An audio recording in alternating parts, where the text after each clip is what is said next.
Assalamualaikum warahmatullahi wabarakatuh. Selamat siang Mas dan Mbak kelas 11 IPS 1. Pada pertemuan siang hari ini, pertemuan ketiga, kita akan sama-sama belajar mengenai ijab kabul, mahar, hak dan kewajiban suami istri, serta macam-macam pernikahan terlarang. Langsung saja materi pertama yaitu ijab kabul. Ijab yaitu ucapan wali dari pihak perempuan atau wakilnya sebagai penyerahan kepada pihak pengantin laki-laki. Sedangkan qabul yaitu ucapan pengantin laki-laki sebagai tanda penerimaan. Lalu, bagaimana hukum menikah secara online? Nah, teman-teman, di era digital seperti saat ini, terlebih lagi pada masa pandemi, nikah online seolah menjadi suatu tren tersendiri yang dipilih oleh sebagian orang dengan alasan jarak yang jauh dan tidak mengundang kerumunan. Nah, untuk lebih lengkapnya, mari kita simak video berikut ini. Akibat pandemi COVID-19, seorang warga di Surabaya, Jawa Timur akhirnya menggelar pernikahan dengan pasangannya yang tinggal di Australia secara online. Persiapan pernikahan pun dilakukan kurang dari 24 jam.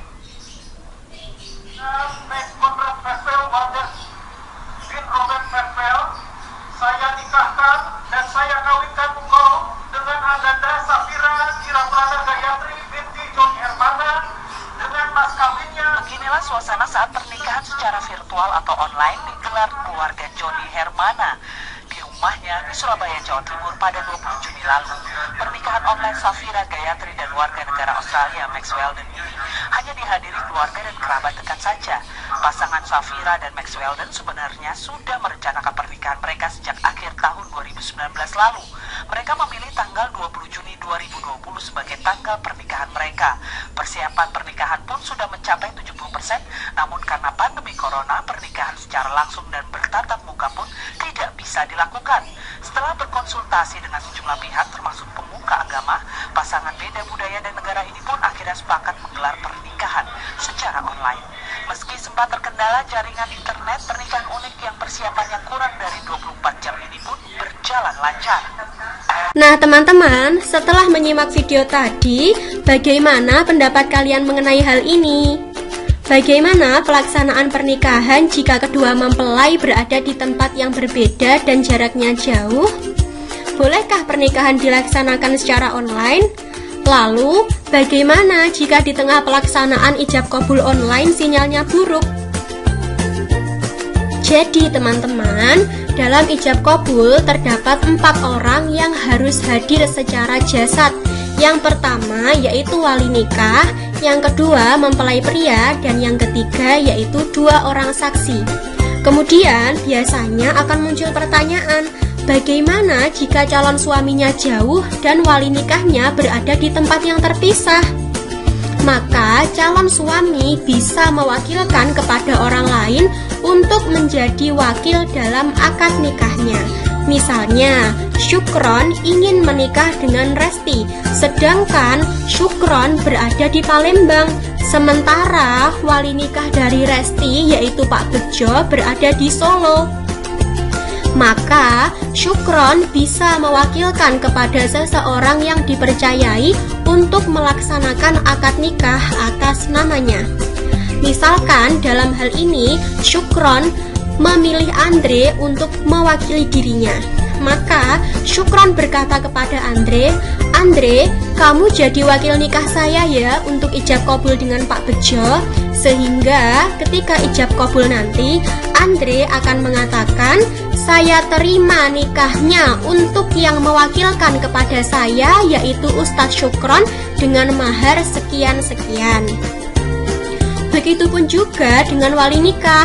Apabila ia tidak berada di tempat, maka ia juga bisa mewakilkan kepada orang lain untuk menjadi wali nikahnya, ditambah dengan adanya 2 orang saksi.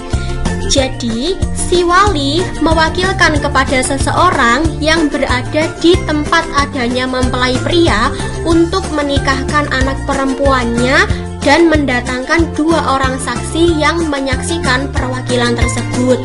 Jadi proses perwakilannya boleh dilakukan melalui telepon dengan disaksikan oleh 2 orang saksi.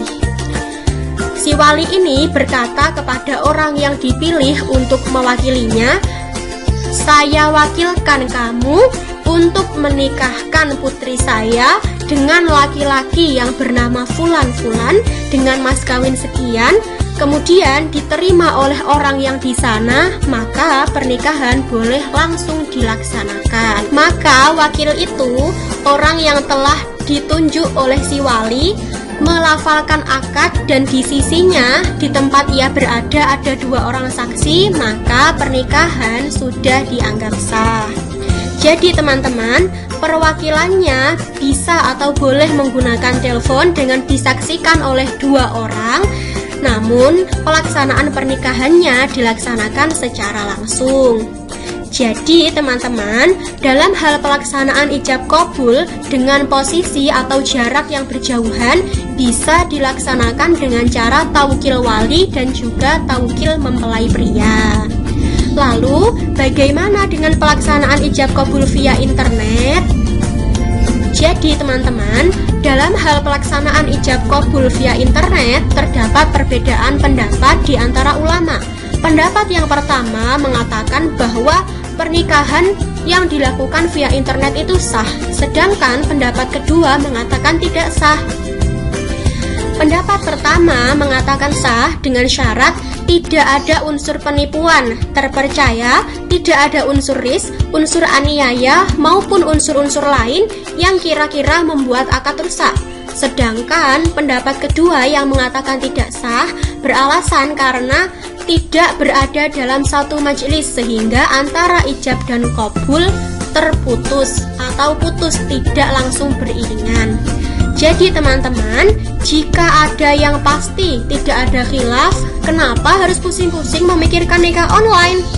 Untuk mempermudah, maka ijab qabul bisa dilaksanakan dengan cara taukil wali dan juga taukil mempelai pria tanpa harus khawatir jika nanti di tengah ijab qabul ternyata sinyalnya buruk, sinyalnya terputus. Jadi seperti itu ya teman-teman. Untuk mempermudah, maka ijab qabul bisa dilaksanakan dengan cara taukil wali dan taukil mempelai pria. Selanjutnya yaitu mahar. Apa sih itu mahar? Mahar atau mas kawin yaitu pemberian wajib suami kepada istri dengan sebab pernikahan. Nah, mahar bisa berupa uang, emas, benda, ataupun jasa seperti mengajarkan Al-Quran. Oh iya teman-teman, sebaik-baik perempuan adalah yang paling ringan maharnya. Ringan dalam hal ini bukan berarti murah ya teman-teman, akan tetapi ringan berarti memudahkan. Nah, berikut adalah contoh mahar yang diberikan oleh Nabi Muhammad SAW kepada Sayyidah Khadijah, yaitu sebanyak 20 ekor unta, yang apabila dirupiahkan, 1 ekor unta yang muda itu harganya 35 juta. 35 juta dikali 20 ekor unta, maka kira-kira mahar yang waktu itu diberikan Nabi Muhammad SAW kepada Khadijah yaitu berkisar antara 700 juta. Kemudian contoh yang kedua yaitu mahar yang diberikan Ali bin Abi Thalib kepada Fatimah putri Rasulullah SAW yaitu baju besi. Jadi teman-teman, yang terpenting adalah mahar harus ada nilainya. Mahar adalah hak istri sehingga penggunaannya terserah pada istri. Mau itu disedekahkan, mau itu dijual, mau itu dihadiahkan lagi pada suami, dibagi-bagikan, atau apapun itu terserah pada istri, asalkan digunakan untuk sesuatu yang halal. Nah, selanjutnya teman-teman, berikut adalah macam-macam mahar. Yang pertama yaitu mahar musamma, yang kedua yaitu mahar misil. Mahar musamma yaitu mahar yang jenis dan jumlahnya disebutkan saat akad nikah berlangsung. Misalnya seperangkat alat sholat, misalkan lagi 10 gram emas, misalkan lagi rumah dan juga mobil. Yang kedua yaitu mahar misil.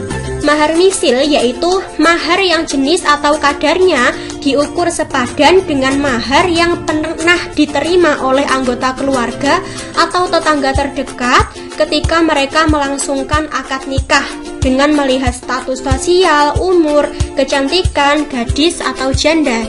Jadi jika mahar musamma tadi jumlah maharnya langsung disebutkan, maka mahar misil ketika akad nikah jumlah maharnya tidak disebutkan.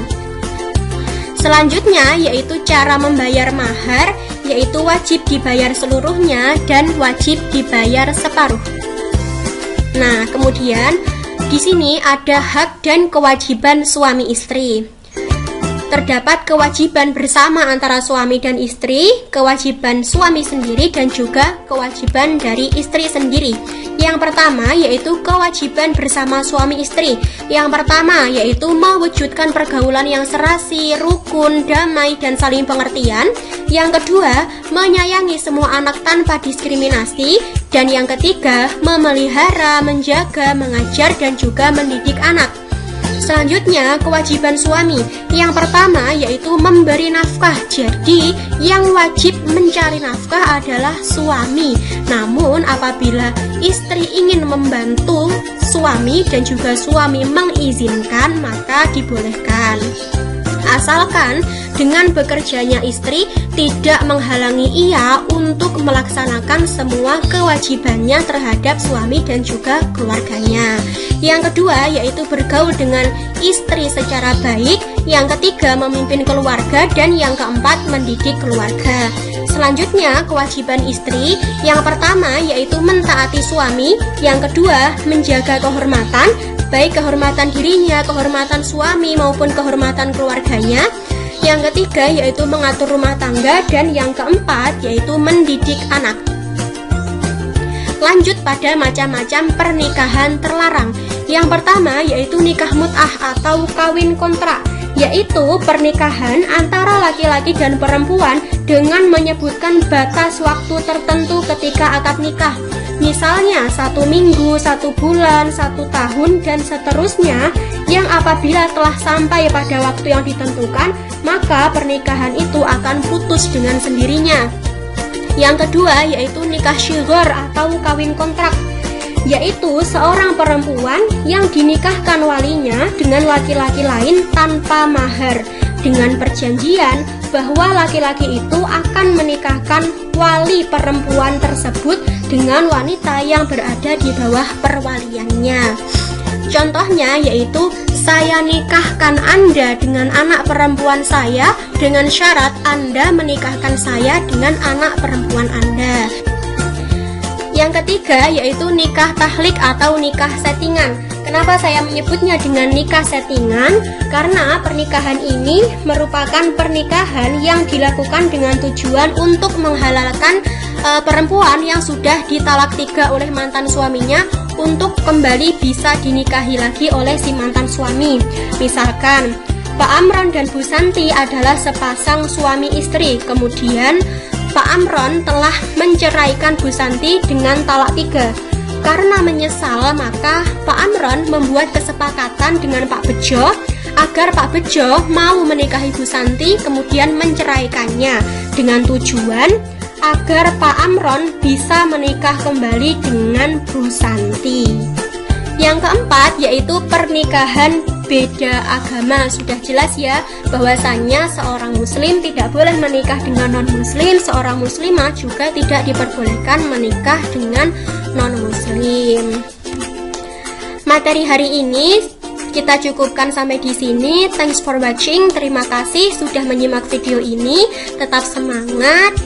Apabila ada yang ditanyakan, bisa langsung ditanyakan di grup atau bisa ditanyakan via wapri pada saya, nanti akan saya bahas di grup. Wassalamualaikum warahmatullahi wabarakatuh.